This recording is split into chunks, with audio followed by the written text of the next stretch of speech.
フェッショナルな引きこもり、プロフェッショナルな引きこもり。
だからも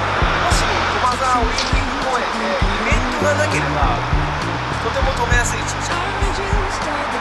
す。頑張れば中目黒ぐらいまでは行けるんですけど、30分ぐらいかかるんです。平置きの駐車場だし、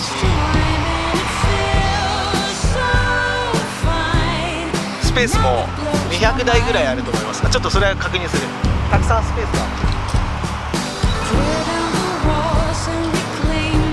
はい、フェラーリでも止められる駐車場シリーズ、今日は駒沢公園の駐車場にやってきました。東急東横線の都立大学、祐天寺、中目黒、あるいは自由が丘ぐらいまでだったら頑張れば歩けると思います。ということでここに止めると歩くことが嫌いじゃない人はかなり広く遊ぶことができます。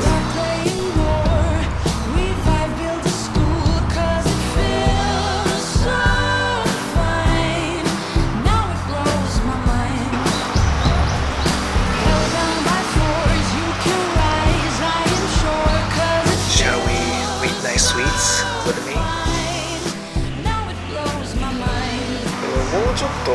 その天気がステアボーになると、寒いなら寒い、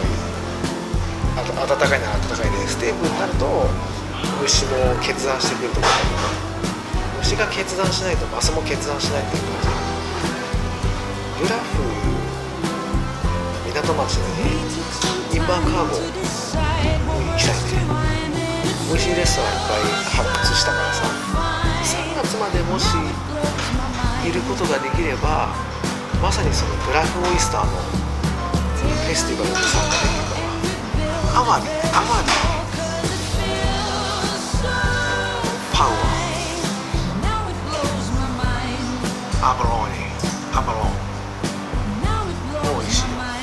駒沢公園の駐車場はおすすめですよ。祐天寺とか都立大とか隠れた名店が実は多いのよ。だからそこで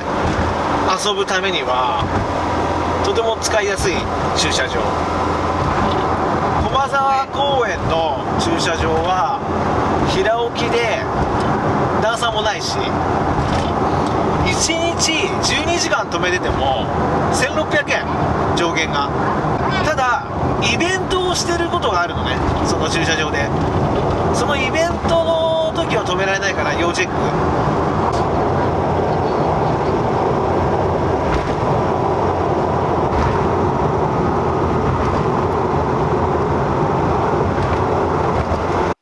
Why don't you buy